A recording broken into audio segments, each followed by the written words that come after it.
nutrition aspect, I mean, yes, we are a development bank, and we give loans, which, although they're on concessionary terms, they need to be repaid, but also we are quite interested in impact. So that whole idea of nutrition, and given that Jamaica is undergoing these fiscal constraints, for us, it's a quick win. And I'd like to throw out the challenge out there to myself and to all of us, all of you in the audience.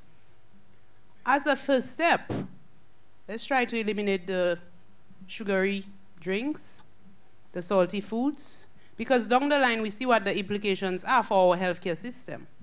Hypertension, later on renal failure, dialysis, expensive. NCDs, the same route. So perhaps that is the most impactful one for me from the end of the bank. Thank you. The Early Childhood Commission is involved, as you know, with child health and the overall development of the child. I'd like to suggest that early stimulation should be a focus, an important focus.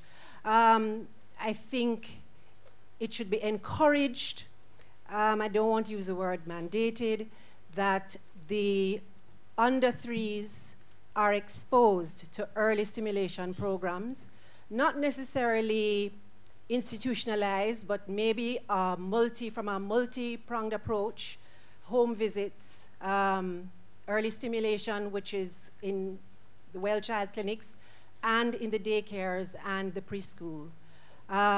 I think that the perception that babies don't need to be stimulated is an important perception that we need to reshape.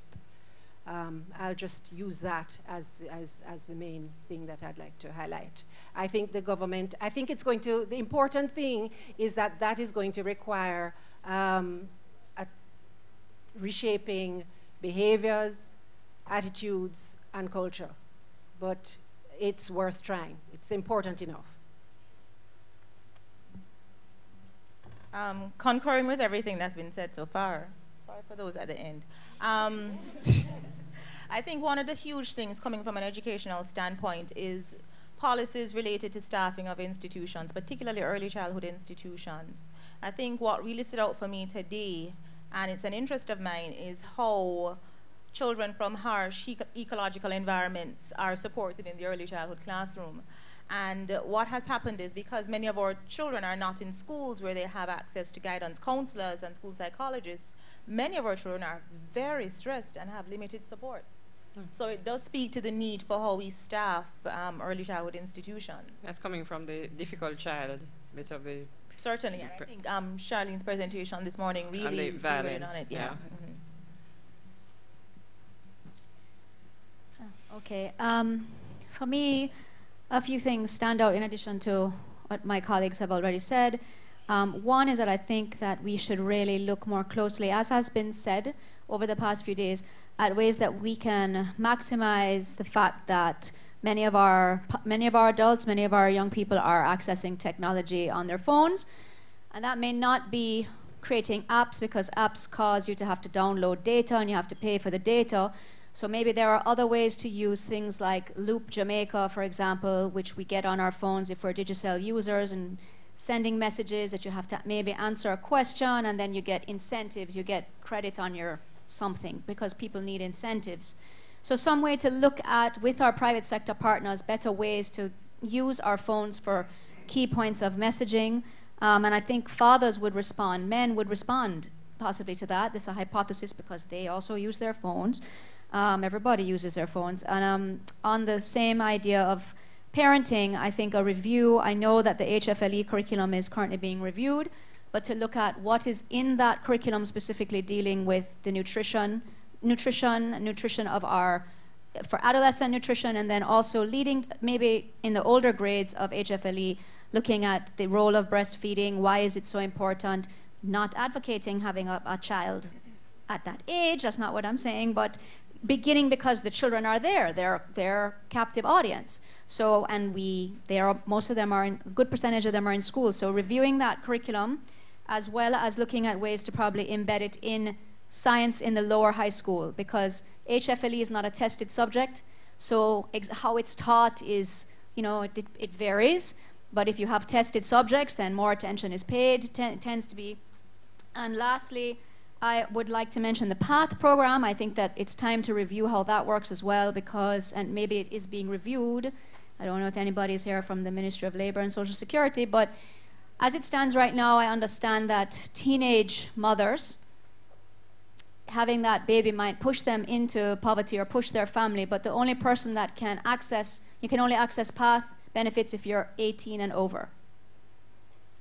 So that means that that money would go to the mother and not necessarily to the mother of the child. It would go to the grandparent. So that's something that I think needs some review. And I think that. Oh, one more point about the nutrition. Some schools are doing this in other countries. I don't know if they're doing it in the UK. They might be. I know they're doing it in the US. They do what's called a mile a day. So they have the children walking or running or run walking, and the staff run walking a mile a day. Now, imagine if all of our children, including our inner city children, were doing that, as well as obviously oversight, greater oversight on the food that is sold, which has been said in the schools. But this idea of getting it into being a habit, that, you know, walking a mile is really not as long as it seems. Just walking around this conference between 9 o'clock till now, you've probably taken close to 2,000 steps. I mean, maybe not, maybe 1,000, but that's half a mile roughly. So something like that, a mile a day, or something about mandating PE, because most of our primary schools do not have PE teachers because they don't exist. We don't have enough. So that's another policy goal, which I think is in the process. So it's all a process. So what you're saying is that some of the information here could be used to inform the Certainly, HFLE. Yeah. HFLE and also lower grade science, as well as the exercise or... Right. You know, even as it was said, we don't know how much play the children are getting at early childhood. I don't believe they're out there necessarily playing. Right. So.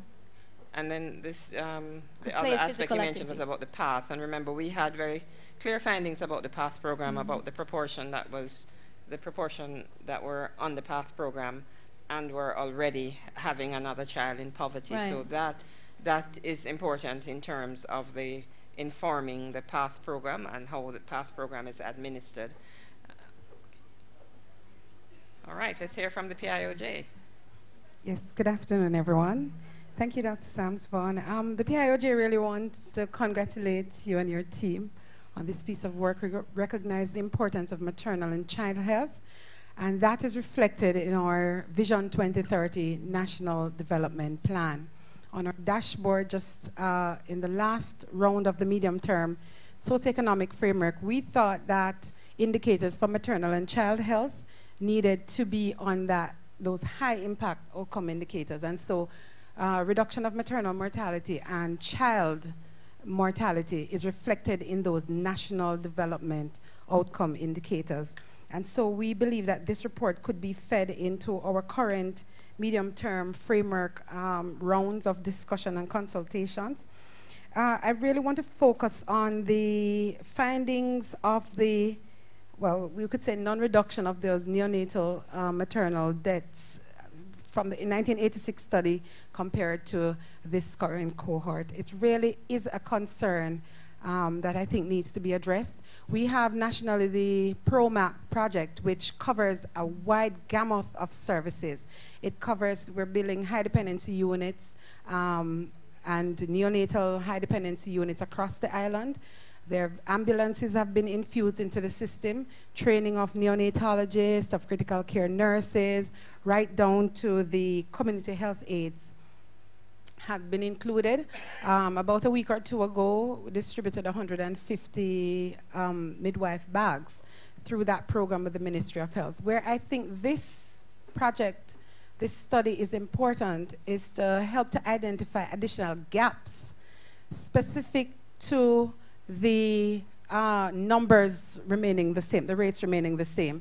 And so to see if nationally we could do additional effort to reduce this neonatal mortality rate. It's really, really a very, very critical outcome of the study, I believe. We also want to focus on the issues regarding children with disabilities. Children with disabilities were identified in the cohort. I believe that the results from this study could feed into the revision and modernization of the national policy on persons with disabilities. It will strengthen the policy environment for children with disabilities.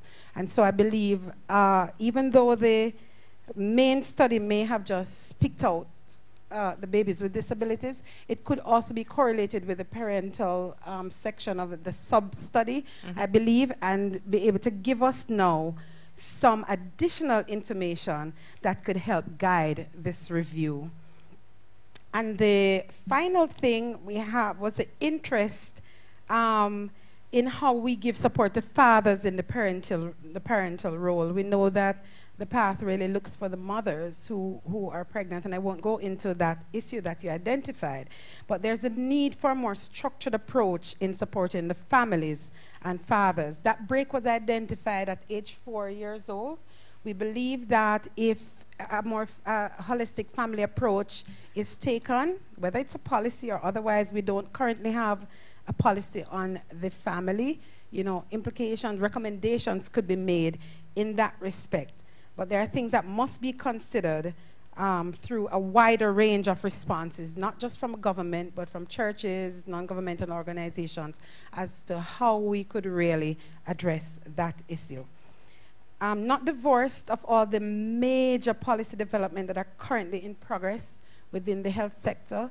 The health sector 10-year strategic plan for health, I think, is a very critical document that is now being developed. It will set the framework for those strategic areas that will be addressed in the next 10 years. And I believe that the particular major outcomes, Dr. Samms-Vaughan and team, that you find should feed into that document. The Vision 2030 medium-term socioeconomic framework, we're currently in the process of developing that 2018-2021 framework, and I believe that, you know, we could use some information from here, as well as it will help us to really achieve the sustainable development goals. As the Vision 2030 National Development Plan targets and indicators, they're aligned with the sustainable development goals so that we don't duplicate our efforts. So once we achieve our national development goal, it will also reflect on that sustainable development goals. Thank you. I think I've spoken enough. No, well, I was going to tell you that that's why you work at the PIOJ, because, I mean, the policy things were just, you know, rolling out. So hold on a minute. Let me see if I can help. And my brain isn't so good at these days, you know. So you started off with neonatal mortality, which is a concern because that hasn't fallen as we would have liked. We were quite surprised. I was very surprised, actually, because I knew how many more pediatricians were in hospitals. Right. And what that said to me was that pediatricians alone, the presence of pediatricians alone, couldn't change neonatal mortality. No. So that's not it alone. But certainly there's more in the data, more deep diving that can be done in the data that would help us to understand better and probably guide or focus PROMAC, you know, or add to what is already being done. Maybe a PROMAC 2. You know, it's right. That is the discussion that we would like to have. Right. What are the gaps that you have identified that we have not already injected from this current program that could help us to move forward? Right, and you mentioned disability. You mentioned children with disability. For us, we would like to go on to identify children with disabilities, because then we could do a lot of we could establish prevalences properly. Right. And need for service provision. So that was disability, and then the third thing was the a more holistic approach to give support to fathers and the parents. Fathers, right? Because we're not doing that so well. You mentioned something about the family too, and you know the relationship falls off, as we know, by 4 years, between 2 and 4, right. And the question I would throw out to the audience now is, where does a family go for relationship support when they're in trouble? Where does anybody go? The church is it, if you have a connection with the church. Many people don't have a connection with the church. If you don't have a connection with the church, where do you go? So there is huge gap there in terms of family support. And we see what happens, because when the relationship goes, everything else connected to the child goes. Right. Yeah, so that's a huge implication there in terms of family policy. And we realize that there's a weakness. There's no national policy that speaks to the family, so that, you know, could be a very strong recommendation that I think would make a difference nationally. And then the final thing was to ensure that components are fed into those larger policy strategic documents that are being developed now, which includes the 10-year strategic plan for health and so on. Well, you know, if you give us a week to recover, we'll be ready to sit down with the PIOJ so that we know when the documents are coming in, so that we can feed into them properly. So I think that's one of the things that should happen, that we should meet with the PIOJ, the IDB, us and the PIOJ, to see how we take this forward. Okay, Tracy. Right, so these last 2.5 days has actually raised the bar for the Paediatric Association of Jamaica for advocacy and education. And there are some targeted areas that I was listening to. And I know you brought up the family already, but what jumped out in one of the areas, before I go there, is the gender disparity. I think Diana brought it up in her 1986 sub-study for the 11 to 12-year-olds, where she was saying that they were disengaging from protective activities, organized activities, church, and they, in your study, showing how they were more at risk for corporal punishment. So certainly parenting boys, it came out really big in that regard. And also with respect to the fathers, this is the first time I'm learning how important a father is in the mental health of the pregnant woman.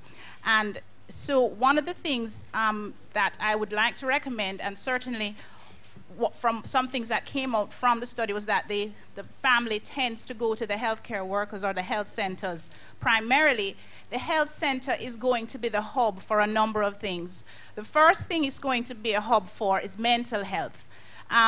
With respect to the depressed mothers, if there could be like a 1, 2, 3 screening question for depression, so that mother could be referred on during her pregnancy, because what we've learned is that it affects the pregnancy adversely, or the neonate adversely. So if we can screen mummies with not a long questionnaire that you use, but a 1, 2, 3, and then you say, okay, go to the mental health person. Which brings me to the second thing, mental health strengthening in our health centers. Not only for the pregnant mother, but we also have the adolescent that Abby brought up. And that set of people are going to need that strengthening of mental health in the health center. Back to the health center, adolescent-friendly health centers. So all that came up with the adolescent mother could have been preventative if there was a youth-friendly service available to allow the teenagers to access reproductive health services. Then they won't get pregnant and they won't have all the issues that we highlighted here. And so you brought up family already, but since we have a hub, then put the marriage counselor or the family life counselor or the parenting person, just make the health center the hub to feed into all these areas. And of course, your nutrition come in there as well. So what we're hearing from all these talks is that all these aspects affect the cognitive and behavioral aspect of the child. So if we go from pregnancy through the first 5 years, and they're going to be in the health center for their last 4-year-old vaccine. So we have a captive audience, make the health center the hub to address all these different areas where we found deficiencies or where we can strengthen to help the families. With respect to the educational aspect of things, parents love school and they love homework, I hear. But school doesn't start until preschool, and we have learned that education starts from earlier. And I was very happy to see the first presentation that said they found books in everybody's houses. I go, yay! And then I found out you gave them the books, and I go, well, yay, even more. And then somebody gave a presentation, but they're not reading the books, no. So what that said to me is that we need to have something culturally adaptive for the families. A little book with a Rastaman or something, coconut or something in there that is culturally acceptable. And then let them know that learning starts before preschool. So, you know, yes, we can get the books in the homes, but they're not going to look at princesses and fairies. They will look at the picture of somebody they recognize in the community, and the parents who might not be literate will accept that as a form of education as well. So if we could partner with the Early Childhood Commission in terms of making friendly, what is it, books for babies, I'm going to call it. Books for babies, and so we start education before school, because they love school and they love homework, so let's give them some homework in the first 18 months of life. The next thing I would like to say, well, PIOJ is going to spend some time with safety in the home, and you have highlighted that falls and burns are the critical areas that we need to pay special attention to.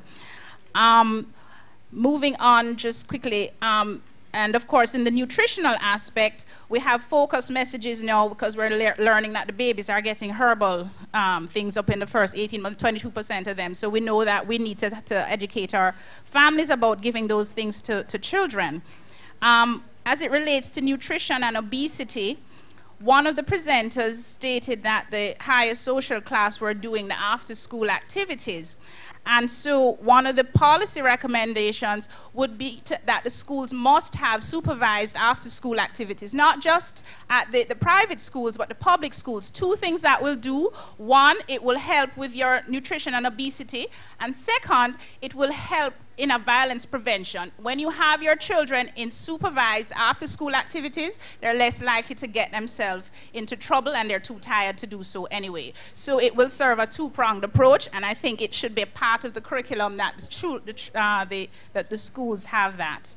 And finally, empowering families and healthcare workers. PIOJ, part of our job is education, and we'd like to partner with the NGOs, media or Ministry of Health to have digital messages, television messages. You said 90% of people have TV. Make a culturally acceptable message that brings out these things. Fathers are important. Affirm the fathers publicly. You know, if you love your woman, you're going to have a less stressful, environment for your baby to grow up in. You know, the men are not affirmed, and so they don't realize what their critical role is in the family. And so all these messages, family life, nutrition, all of these other things, we could make them into culturally friendly messages and send them out. They have the phone, they have the TV, that the media can give the positive messages, and then we get all this information out in a friendly way.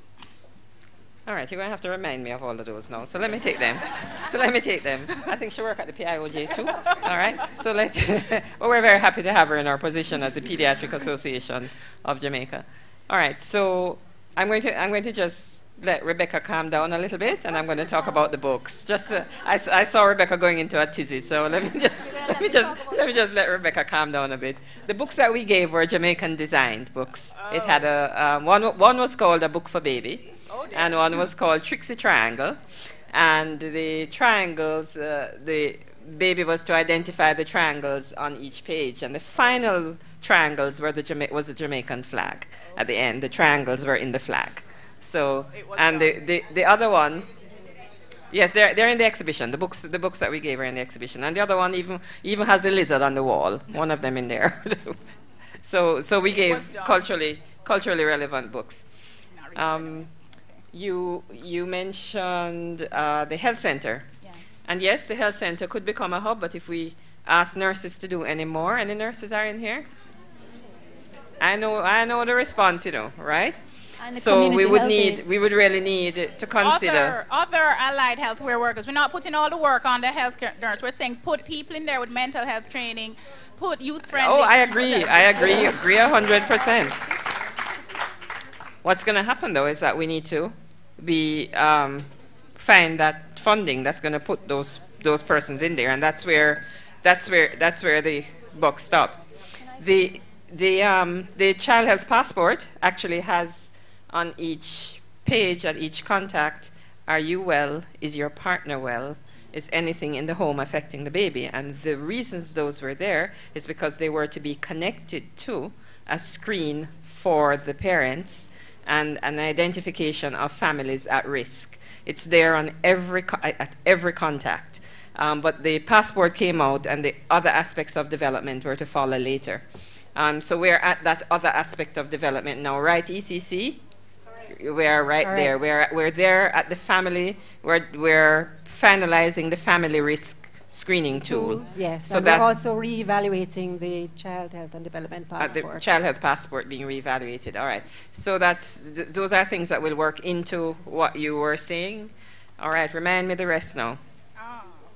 The hub, I don't know. After school activities.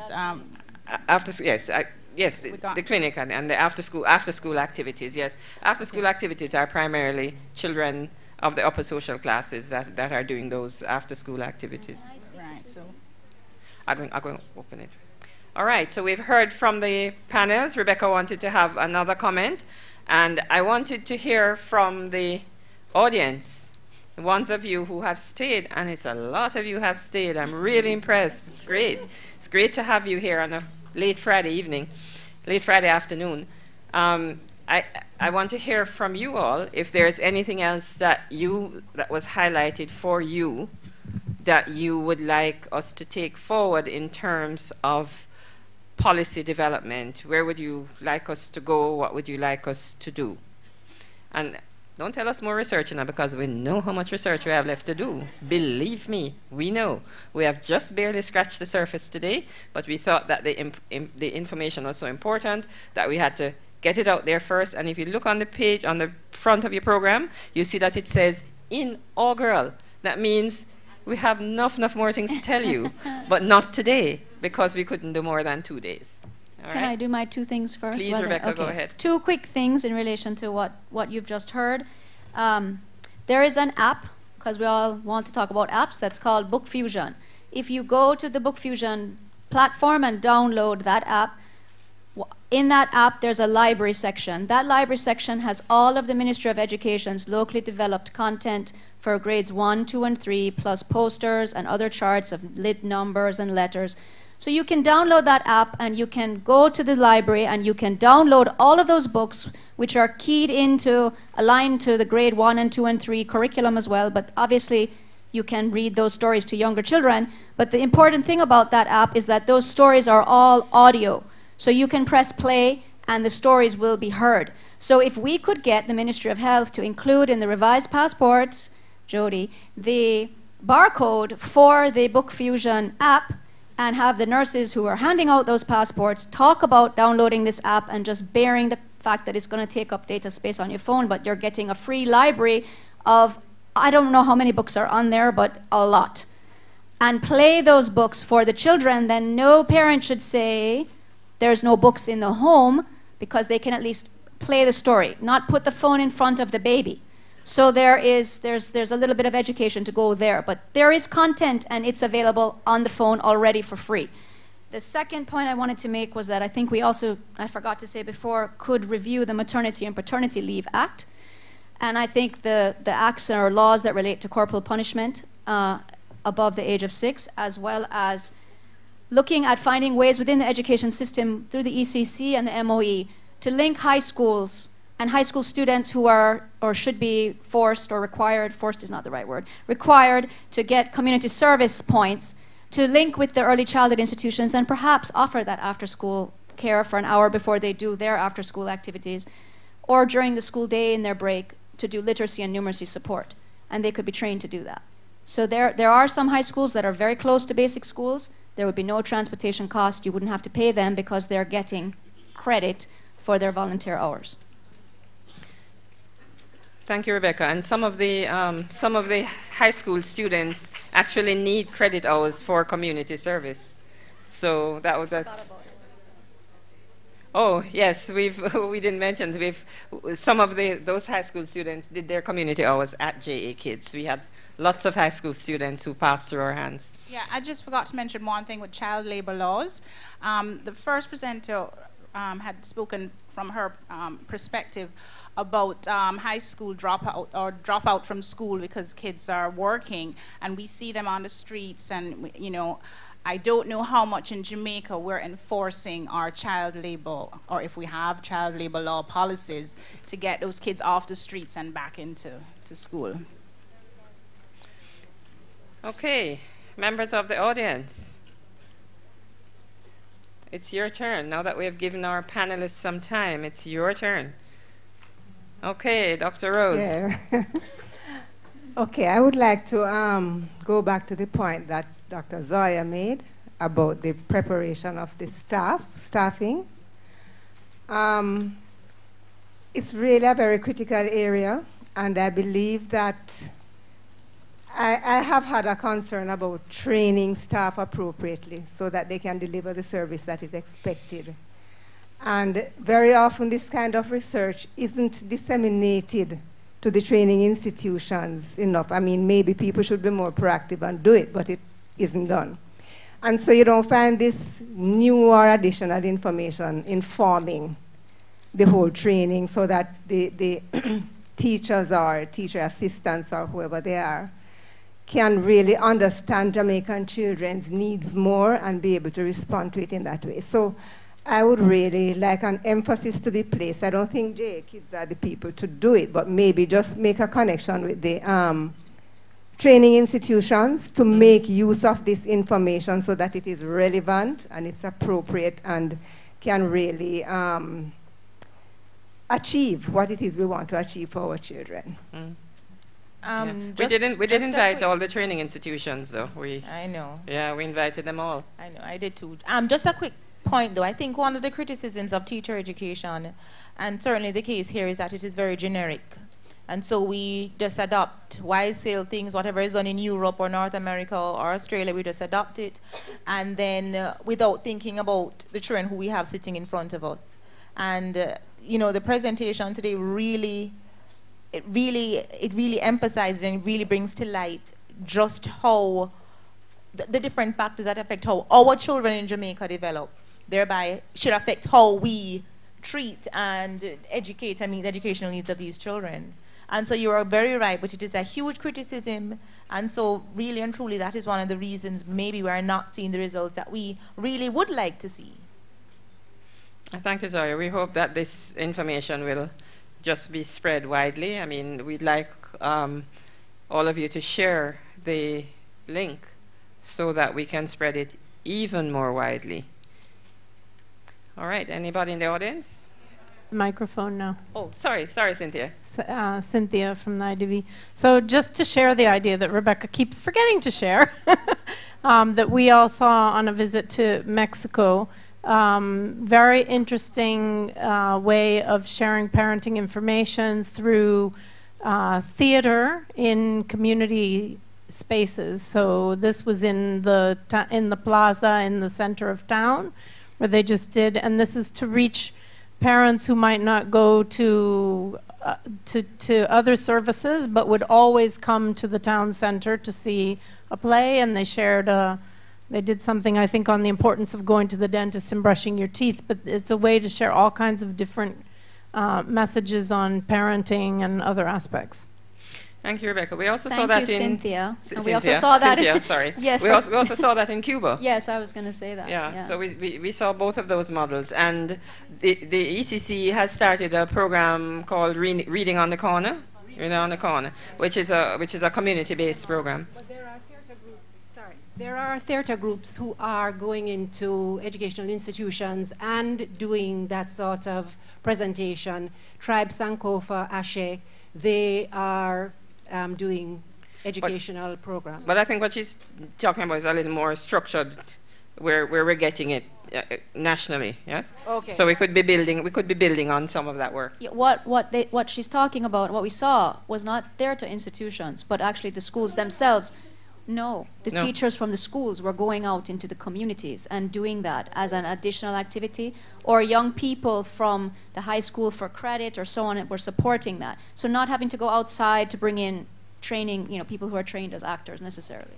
Yeah, and what we saw in Cuba was that the students who were in training for early childhood were out there in the communities. Yeah. It was part of their training to do that community engagement, which is a model. We know Cuba has one of the best early childhood development models.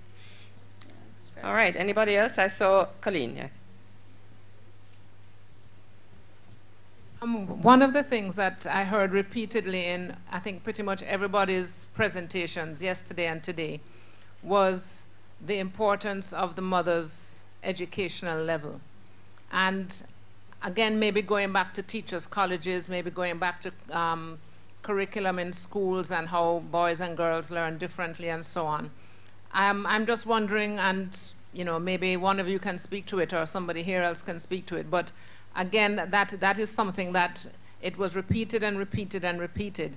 And if a lot of our children are going through the motions up the grades and, you know, coming out barely literate and numerate, then, you know, we've clearly missed the boat. So, but particularly for the girls, I mean, not, you know, discriminating against the boys, because clearly there's stuff that has to be done with them.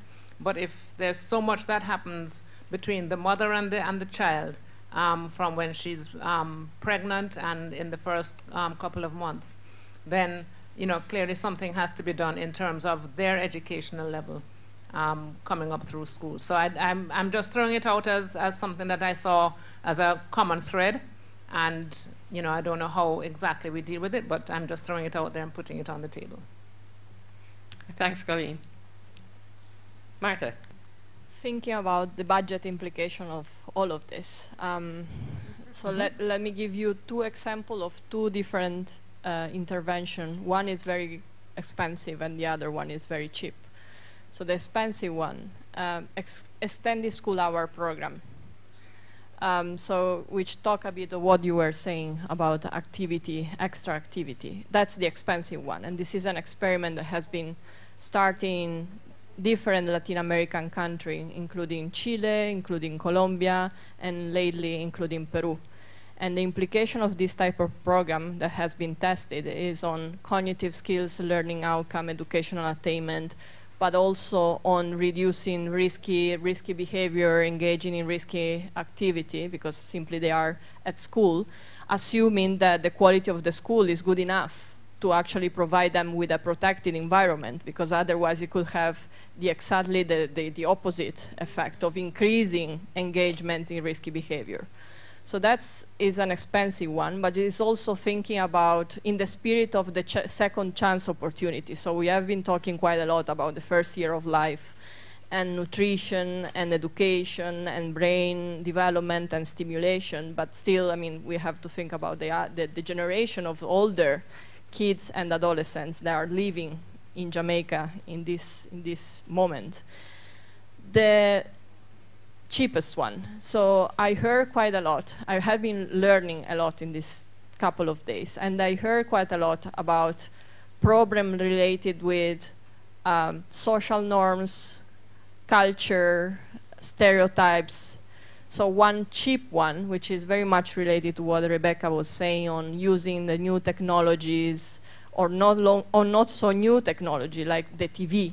So we know a story from Brazil where they have been using novellas for reducing teenage pregnancy. There is a similar things going on in Peru where they use theater representation for reducing violence, gender-based violence with community-based projection. So thinking a little bit more creatively and taking consideration that we always know that there is going to be budget constraints, so it's more a matter of defining priorities, giving the priority to the most efficient programs, what you believe are going to be efficient, and also cost-effective intervention. Okay, thank you, Marta. They're waving to me wildly from up there. Go ahead, Heather. Hi, good afternoon. Congrats to everybody. It's been great. My concern or my few comments are to do with good nutrition and really the mother's ability to purchase fruits and vegetables as opposed to the sweet stuff and the crispy chips, because sometimes mom just needs to fill her belly, you know. And so if we're talking about changing the mindset, we have to put things in place for affordability. I'm not sure how that works, because sometimes you have one mom, she has 4 or 5 children. I think the greatest economists in Jamaica are these single mothers who stretch $1. And I don't think that we can think about health and nutrition without providing means for that to happen. Okay, thank you. Annelle wants to do a quick response on that.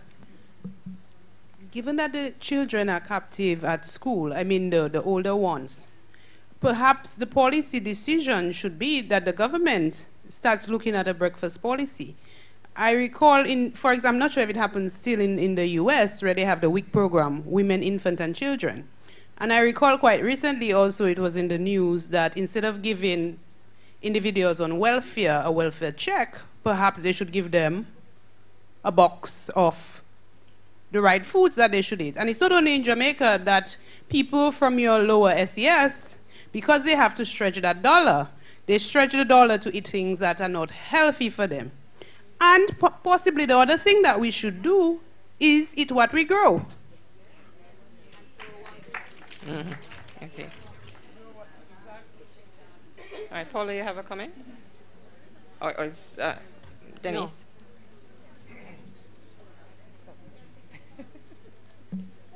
Sorry, you had a comment?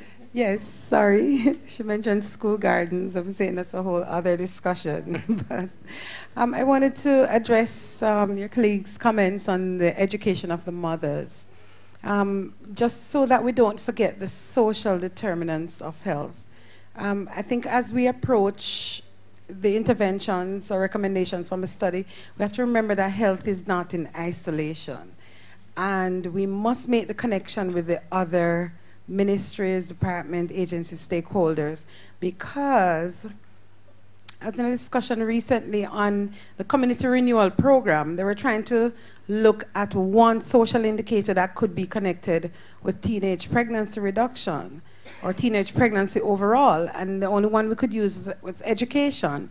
Now, that connection with the community approach now, you would have to build on. So I think that's a very important point you make, and as the presenter did yesterday, I think it was on a mental health. She was saying that those who were more depressed were the poorer, older women. And so, you know, that we really would have to sit down and look how we can really address those social issues that are really impacting on the health sector. Okay, thank you. Anybody else? We're going to have to wrap this up in a few minutes. Yeah. I wanted to address the whole fathering. Just the figures, the stats show that less fathers are involved the older the child gets. And that, of course, is going to have a lot of impact or implications for the children later on. So can we start working towards changing the mindset of our children, just like how they're learning about their rights from little bit grow up?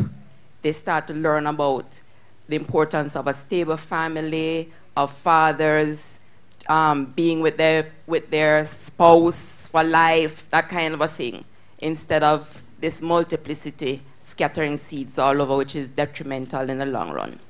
Thank you.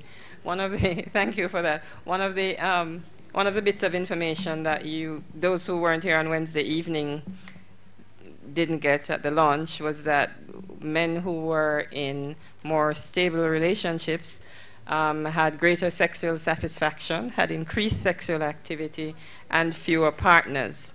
So we need to tell them, yes? And that's why I'm saying it again, because some of you didn't hear that, and that's coming out of this research as well.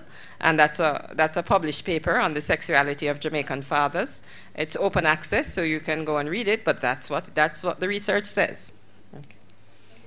All right, are there any more questions, or I now thank my panelists. We have gotten, you wanted to say one thing, Charles? You have one more thing to say? Maybe as I have the mic, I go for shadow. Oh, okay.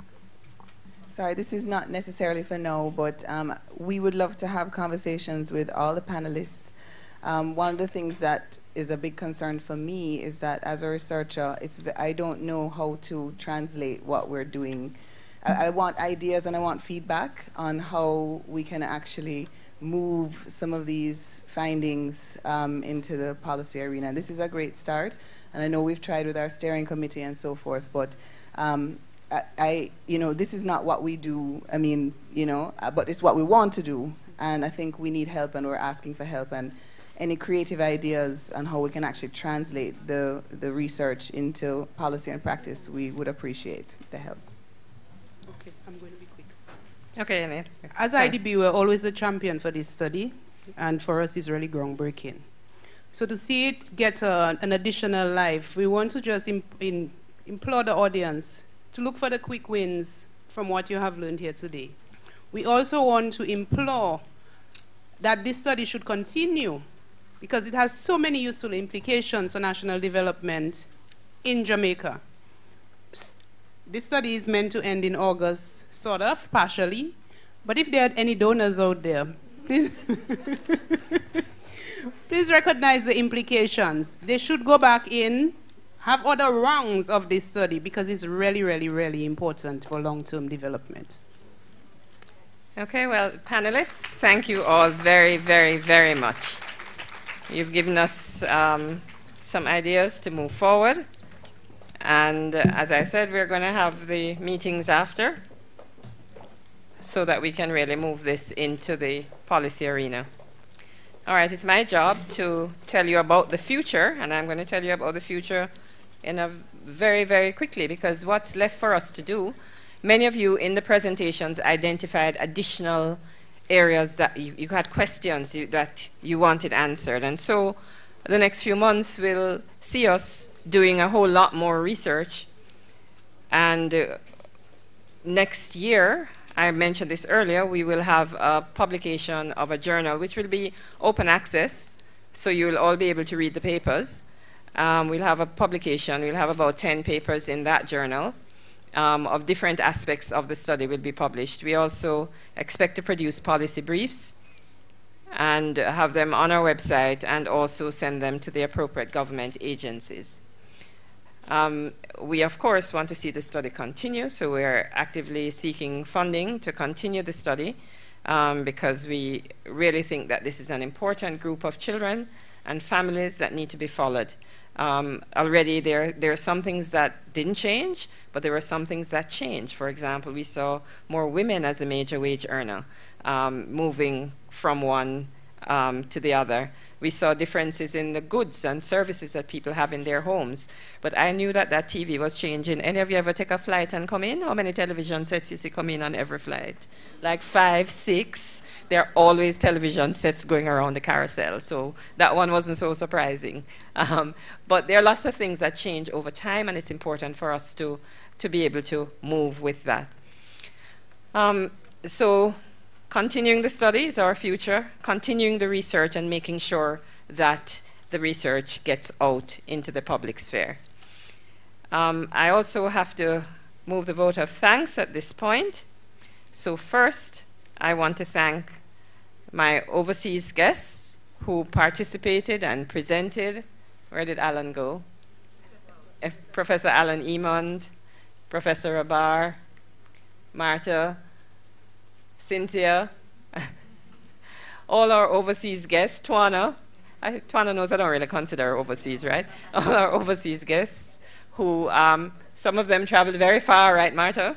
Traveled very far to get here and participate with us. And Professor Lambert, I don't see him either, he stepped out as well. Our overseas guests who presented, our local JA Kids team who presented. We have an expanded JA Kids team. We have the core team, and then we have the expanded team of researchers, persons like Vanessa and Andre and Rebecca, and that expanded team. Because you see, it's important that when you have data that you allow other people to work on it so that you can make the most of it. Because when you're a small team, you can't do everything. So we invited persons to come in and use their expertise in a particular area. And you saw how that enriched the presentations today. So we want to thank those persons who came in as our, who we call our expanded research team. We want to thank all the persons who chaired sessions. Some of them are not here now. Chaired different sessions for us. Dr. Rose Davis, Professor Michael Lambert, Dr. Roxanne Melbourne Chambers, and Heather, yes, Heather Gallimore, who chaired sessions for us. Sessions were well done, and we want to thank them. I want to thank you, the audience. And we have an audience here, but we also have an audience that was watching us live. We got comments from persons who were following the link, and we want to thank the UAPR team and the technical team who made things run very smoothly for us during these few days. We had some people in blue who did an awesome job. We had our volunteers, some UWI staff, students who signed you in, did your CMEs. They were outside working really, really hard. Some of our previous JKID staff and some volunteers who were out there manning the exhibition. Yes, many of you did the tests that some of the children did. I hope you did better. You are a whole lot older than 4, so I hope you did a whole lot better than the 4-year-olds did. And, you know, some of you could see where we have been coming from. Team, is there? Sorry?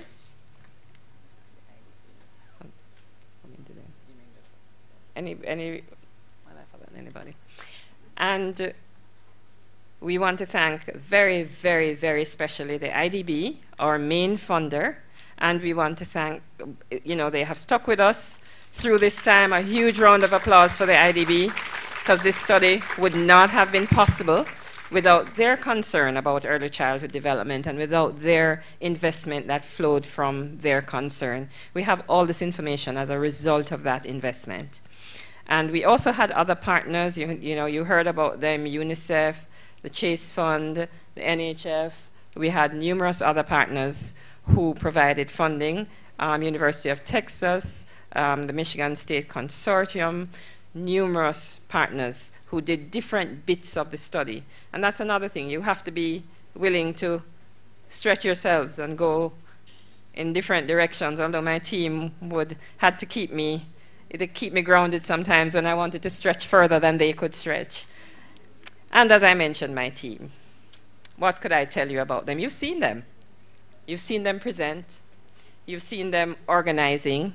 You've seen them doing an amazing job.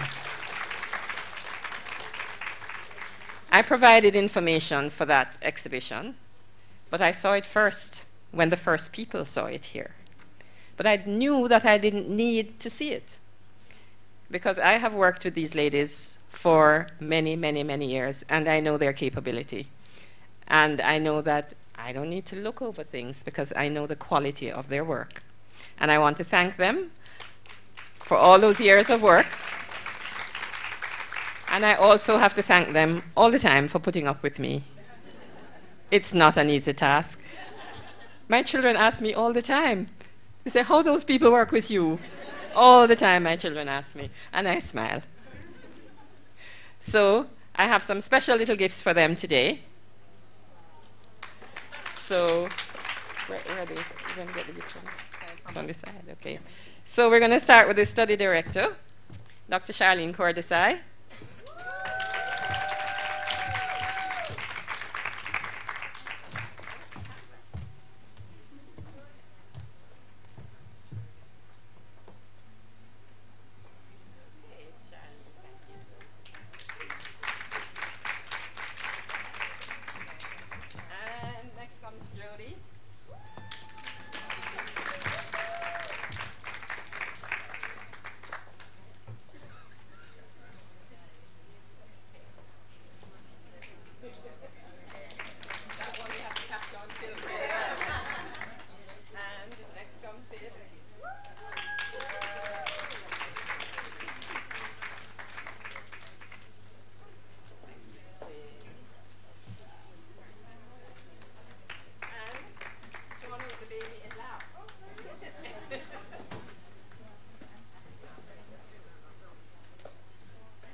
kids team who came on recently, and you see them around too.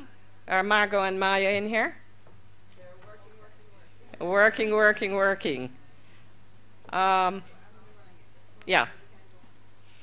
So Margot and Maya came in to the team a little bit later on, but they just fit right in and they were awesome.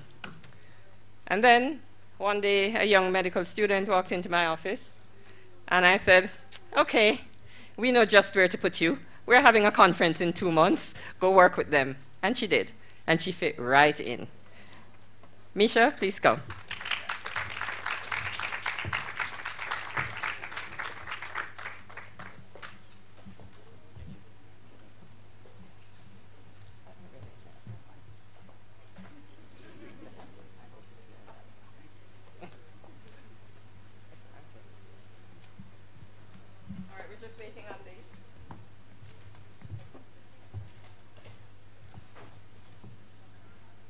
Sorry about this. I should have planned this a little bit better. But they're not too far away. But it's the end of the day. Organization and planning have...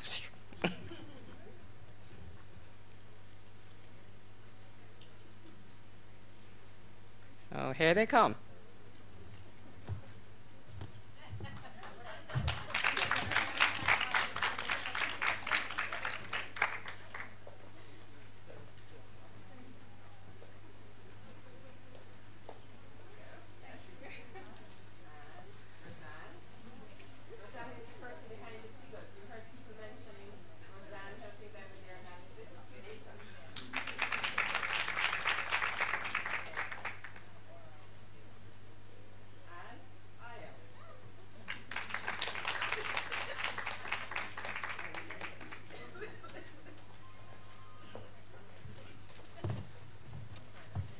So that's my core team, but there were hundreds of people who worked on this project. Charlene tells me over 300, and I thank them too. But in the end, I thank those parents, those moms, those dads, those children who came with us. You saw some of them yesterday afternoon. They were absolutely amazing. They welcomed us into their homes, into their lives, into their hearts, and it's because of them that we know so much. And therefore, we owe it to them to use this information and to use it well. Have a good evening, and bye.